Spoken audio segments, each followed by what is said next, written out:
នៅតាមបណ្ដោយផ្លូវជាតិកាត់ស្រុកមួយដែលឆ្ងាយពីទីប្រជុំជនមានស្ពានបេតុងចាស់មួយកន្លែងឆ្លងកាត់ស្ទឹងដ៏ជ្រៅនិងងងឹត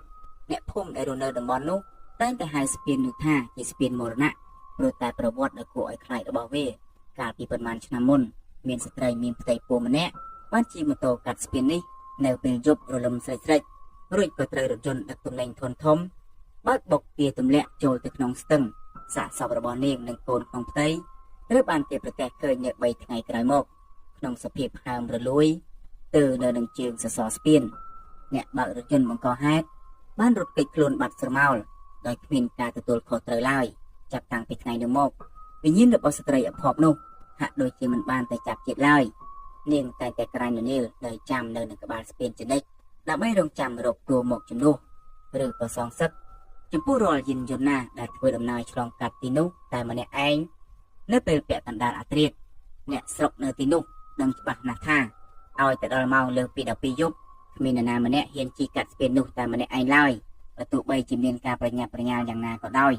មករាគឺជាយុវវ័យ25ឆ្នាំម្នាក់ដែលទើបតែបដូរការងារមកធ្វើជាភ្នាក់ងារដឹកជញ្ជូនទំនិញតាមខេត្តគេគឺជាមនុស្សក្លាហានជឿជាក់លើខ្លួនឯង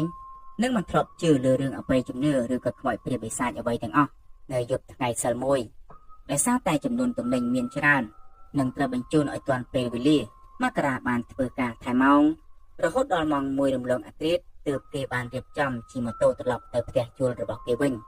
នៅយប់នោះមានសភាពអ៊ូអាប់ខុសធម្មតាពពកខ្មៅបាំងបិទពន្លឺព្រះច័ន្ទជិតឈឹងហើយអាប់ពណ៌សព្រាលក៏ចាប់ផ្ដើមធ្លាក់ចុះមកគ្រប់ដណ្ដប់នៅលើដងផ្លូវខណៈពេលដែលមករាកំពុងតែបើកបរម៉ូតូមកដល់ក្បែរតំបន់ស្ពានចាស់នោះសេតនហភាពជុំវិញខ្លួនស្រាប់តែចុះត្រជាក់យ៉ាងគំហុកភាពត្រជាក់ស្រេបបានជ្រាបចូលកាត់អាវធំរបស់គេធ្វើឲ្យរោមដៃរោមជើងបាសជ្រងឡើងដោយមិនដឹងខ្លួននៅសល់ចម្ងាយប្រមាណ50ម៉ែត្រទៀតដល់ក្បាលស្ពានភ្លើងហ្វាម៉ូតូរបស់គេស្រាប់តែលត់ព្រឹបរួចក៏ស្រអាប់ពន្លឺចុះសឹងតែមើលផ្លូវឡើងឃើញមករាបន្ថយល្បឿនម៉ូតូដោយគិតថាប្រព័ន្ធភ្លើងម៉ូតូប្រហែលជាមានបញ្ហាប៉ុន្តែគ្រាន់តែម៉ូតូរំកិលដល់ចំណុចកែមស្ពាននោះតែភ្នែករបស់គេក៏បានប្រទះឃើញស្រមោលមនុស្សម្នាក់កំពុងឈរត្រឹងនៅក្បែរបង្កាន់ដៃស្ពានស្រមោលនោះគឺជារាងកាយរបស់ស្ត្រីម្នាក់ស្លៀកពាក់រ៉ូបពណ៌សប្រឡាក់ប្រឡូកទៅដោយភក់និងស្លែទឹកសក់របស់នាងវែងធ្លាក់គ្របមុខជិតហើយមានដំណក់ទឹកស្រក់តក់ចុះមកលើដីហាក់ដូចជានាង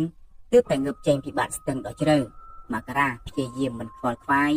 និងមិនងាកមើលឲ្យចំឡើយដោយប្រឹងមូលហ្គាម៉ូតូបន្ថែមល្បឿនដើម្បីជិះរំលងនាងឲ្យផុតពីស្ពាន